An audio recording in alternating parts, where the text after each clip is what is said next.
As I'm sitting here waiting for a local service provider to return to get some assistance here in Arlington on Saturday, March 29th, 2025, I'm thinking about the word capital.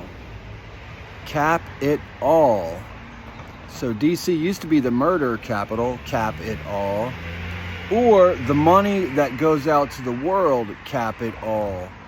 Or this new Buddhism that's fueled by people of power and demigods all over the world, cap it all. Their power is deemed by the US dollar, so don't cap it all, help everyone. And then you have kaput. It means to end, the ending, that's it, no more, no mas, kaput, cap it all. Let me tell you something about a lot of the people from Washington, D.C. who've been going around the world spreading this whole hardcore movement. If you're running around the world creating networks of people that you can pay to be your snitches and informants and people who set people up for the law in your communities, you're not capping anybody. You're setting them up to be capped by the other people. It means you're a snitch or a grub. And most of the people from DC do that worldwide and hand out money worldwide. The strangest thing about reading literature, such as the Bible, Old Testament and New Testament, the Quran, and Duncan's ritual of Freemasonry, you see words like overseer, warden, slavery, bondage. It's all normalified. Escaping to nothingness, wanting, blaming your leaders who are able to calm you down and codify you with their mana and their quail and their serpent and their magic. But really it's just Washington, D.C. getting copyrights and controlling people. The Freemasons call the Bible a textbook. Really? A textbook? Do you use your eyes to keep you apart from people? Do you use your eyes to mean mug? Are you out mean mugging on everyone, saying, I'm mean, I'm scary, So a lot of people walk around mean mugging, which is using apart eyes. You're using your energy, your thoughts, your mouth, your ears. You can snitch on people and make up fake lies and be a false witness.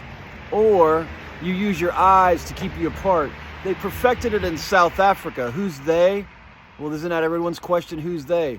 They perfected apartheid, or being apart, using your eyes to keep you apart in South Africa. They perfected mustard gas in World War I, which is chlorine. In World War II, the world was defiled by the Nazis. And Nazi, according to the English language, is spelled N-A-Z-I, Nazi. Now, what if you spelled it N-O-T space S-E-E, not C? Hear no evil, speak no evil, see no evil, think no evil. Those are the angles of the American government that teach people to be a not see. And if you're good at it, then they'll teach you to be a mean mugger. Mugging is bad. Mean mugging, you're robbing somebody. You're violently robbing someone. Hey, do you live in a community worldwide where people stare at you mean and think, and you get scared of them? Or they're mean mugging on you? They're using their eyes to keep you apart from them, to keep people apart, to separate and to control, to use psychology and analysts to control, to use that powder to have power. Drugs come in powders. If you take the D out of it, it spells power. The science of silence is having an invisible and unseen L or angle. How do you use control? How do you power over people? Do you use powder? Do you use white powder? And remember this, the United States dollar was first called the silver certificate. Silver was used to pay for things like land, or property, or people, or products for trade, silver and gold and things like that. And the United States couldn't keep paying everyone silver for all the redskins they were getting, which are human scalps. And trust me, if you took my scalp and left it in the sun, it would turn red. You just chop it off and you could trade it in with the other redskins for your silver certificates. but now they're called the US dollars, the USD, the greenback, and that's the money for the entire world, the base of money for the whole world. Now let's talk about some weird ass shit that very few people even think about or know about. The USA and the UAE. The USA is based upon, and still is, slave labor in your agricultural fields. The UAE is based upon slave labor in your oil fields. Now the USA now uses other means to keep those people indentured into servitude on the farms, including not having legal papers to be in the United States. The United Arab Emirates, or the UAE, I don't know how they keep their slaves, mostly Pakistanis. Thank you. And this one is for the people who don't know what the UAE is. It's the United Arab Emirates. It's over in the Middle East, and it's where a lot of oil production is done for OPEC. OPEC was set up by Getty and the King of Saudi Arabia. So, oh, there's the police. OPEC was set up by Getty and the King of Saudi Arabia with super tankers, not just for oil, but to transport and hide their slave trade now that they had to abolish it after the Emancipation Proclamation, at least legally. So a city like Washington, D.C., or any other citadel city, these old cities, they all have more underground than they have above ground. The question is how do you get to these underground chambers and how deep do they go? Washington, D.C., which is just across the river from me right now, because I'm in Arlington, but I'm about to go back to D.C. in a few minutes. Well, how much is underground there, and how many people are being kept underground there, including workers for the retail stores in Washington, D.C.? How many workers do they hold as servants or slaves? Ask yourself that. How many people go around saying, do nothing and keep doing what you're told? Evil. A lot of people talk about the end of white supremacy. I'm all on board with that. But really, I'm not with black supremacy or any other kind of human supremacy. I think all people are equal. We're just human beings, or even human. You're talking about the hues of man's skin. These are all underlying words that the Rastafaris and the people of God figure out. Lots of people analyze language. It's called linguistics. So what do you get from that? You get a fucking headache and a little bit of confusion. You have to be a critical thinker. You have to listen, filter, and then basically isolate and understand. Thank you. You know, it's kind of weird to think about things in a really hypercritical way. There's a Hard Rock Cafe in Washington, D.C. that has a white noose hanging on its left lamppost outside its main door. I told the managers about that white string hanging outside their door. They actually went out and took pictures of it but never removed it. It's an indication of something evil. When people have white strings or white wires hanging on their property, on posts or around it, it means they're for white people only. White supremacy, the KKK. It's evil shit. It's even here at this house where I'm waiting.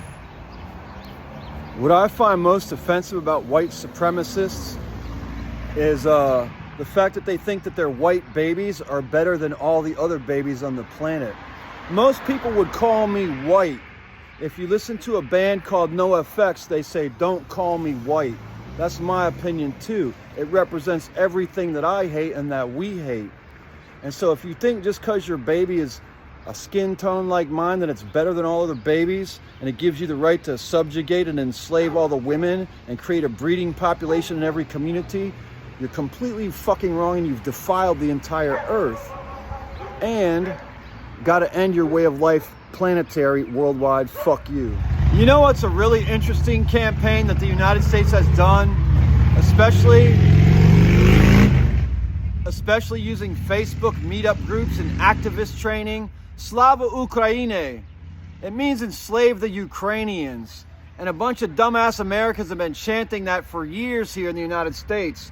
And when they do it by the White House and all those places, they just use cutaways from other protests where they can change the crowds a little bit. And it makes it look like a few people or a huge crowd yelling Slava Ukraine from the capital of the United States, saying enslave the Ukrainians, making it look like we're on the side of the Russians when there wasn't really even that much of a war ever. Hey, so there's a place in Fredericksburg, Virginia, Ava Loren wedding dress store, but it's an old bank, and they have a vault in there, and it's their Plainview torture dungeon, that vault at the place in Fredericksburg, Ava Loren.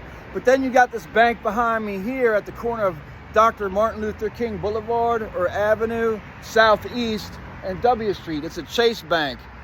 And they keep armed guards in here when they're closed. And one just came out and flexed on me with his gun saying, I can't protect you if something happens. And he's walking around with his tie half off and his shirt unbuttoned. They use that bank, there's a vault in there, use it as a torture chamber, I guarantee it. And the reason that these people keep these banks with these vaults as torture chambers in plain public view is so that all the fucking weirdos around here who pretend they're Crippen and blooded and that they're anarchists with all black, or, you know, they're with the scene, or they're cool, or they're doing that thing, or they got you, or they're we out here, or we love you fam. Well, it's so they can walk around, and anyone who fucking knows about it, in the second world, you have the first world, which is most Americans. The second world is the hidden world of science, the invisible silent world, which is actually in plain view. Well, this way they can make sure that everybody knows they can be stuck in a bank vault here or anywhere in the world, and everyone will fucking know where they are because there's evil people that promote it online.